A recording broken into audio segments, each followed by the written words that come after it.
Alright everyone, it's time to talk about the best thing that we got from Sunday night. And it's not Super Bowl 50, but it's something that aired during Super Bowl 50. And that would be the Captain America Civil War TV spot. Now this is the second set of footage that we've gotten since the first trailer was released.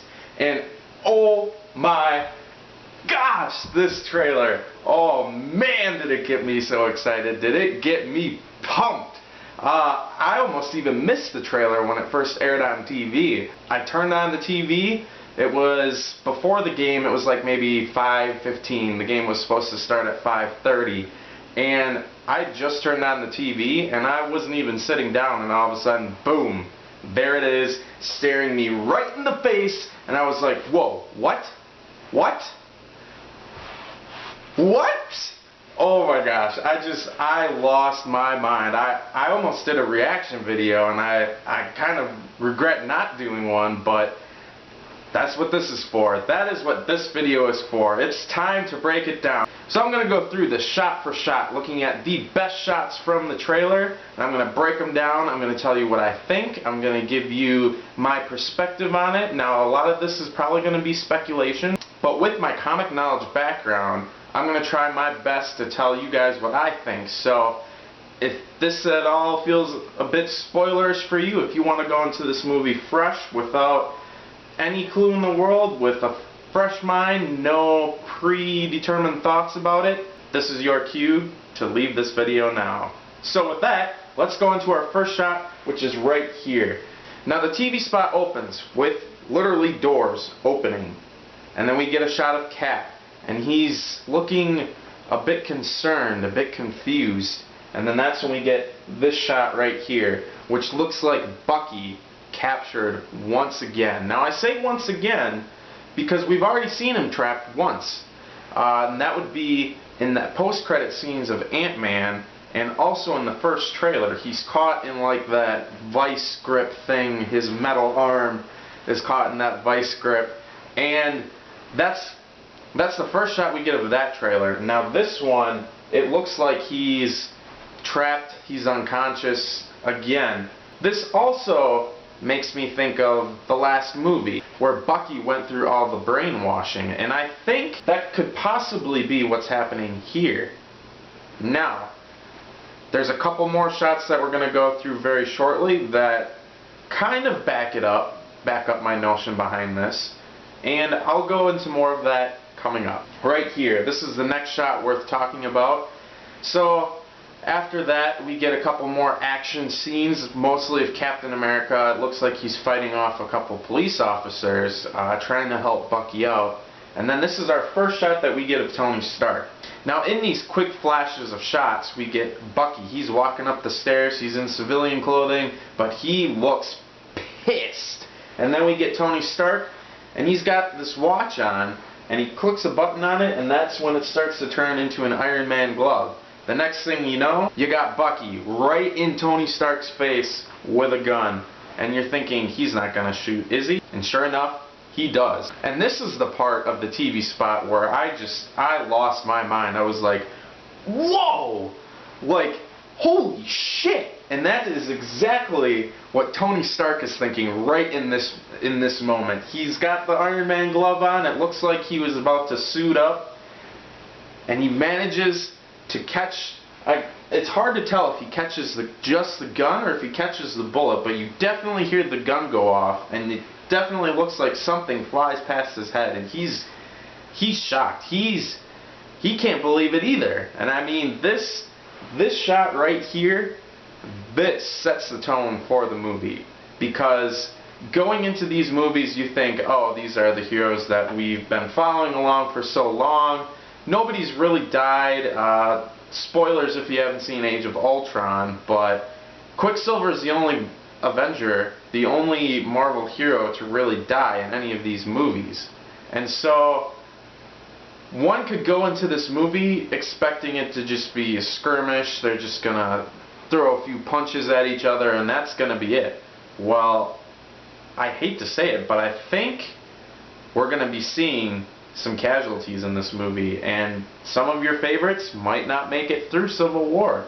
To back that up is this shot right here. Now this is the second time that we've seen War Machine down on the ground without the faceplate on. He's got some blood going on right there. I only hope that War Machine doesn't die in this scene, only because I think it'd be a shame to give that away in even the first trailer when it was the first time that we saw this happen. Now I feel like, at least in the movies, War Machine's just kind of, he's just kind of been there.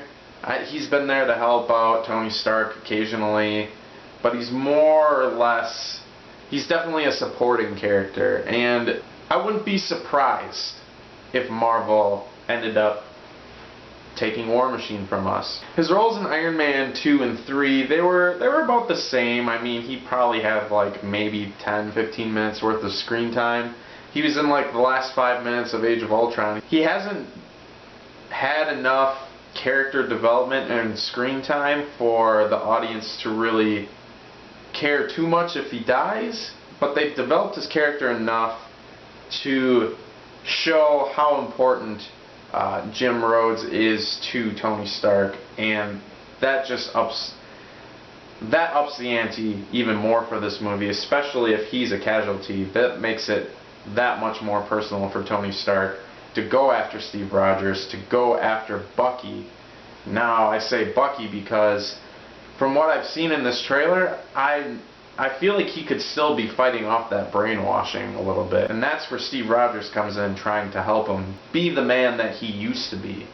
Now, between that shot of him and Tony Stark shooting at him point blank, and just the couple other shots that we get in this trailer where he just looks stone-faced, and he looks angry, and he looks like he has a mission that's predetermined in his brain already. Now that first shot where he's up in that thing, that's all the reasons why I think that he could still be somewhat brainwashed. He could still be controlled by somebody in this movie. Now right here, I gotta talk about this right here, because this is the money shot right here. This is the moment that I've been waiting for since they announced Winter Soldier being a movie. Bucky is my favorite Marvel character of all time. Just the character development that he goes through in the books and the transformation that he has, it hooks you right away, and it just keeps you, and it makes you feel this character. He is a very human character after he's brainwashed, and he's a character that's been on both sides. He was the villain. He started off as a villain, even though he was brainwashed. And then after he remembers who he is and realizes everything that he's done, his journey to redemption, to get back to the good side and to accept himself for who he is, and to realize that all of his past sins aren't his fault. It's great storytelling, and it's what really captivates me about this character. It's what really draws me to this character, is the road to redemption. And that is why he's my favorite character. That is why Winter Soldier was my favorite Marvel movie yet. And that is why I get more and more excited for Civil War, because I see shots like this right here. Throughout the trailer, we don't get a music bed. We get a chant. Very reminiscent to The Dark Knight Rises, when you had Deshi Basara chanting the Rise chant, the Bane chant in those trailers. We have something that feels very reminiscent to it. Throughout this TV spot, you hear the chant, "United, we stand."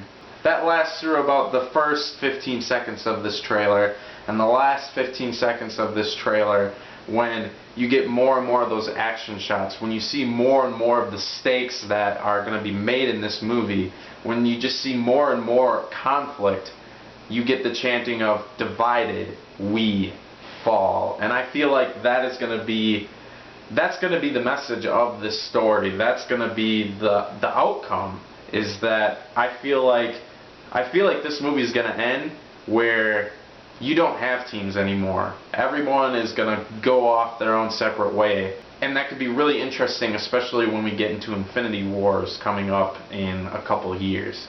And finally, the TV spot ends with our shots of both teams. So we got Falcon, Ant-Man, Hawkeye, Cap, Scarlet Witch, and Bucky.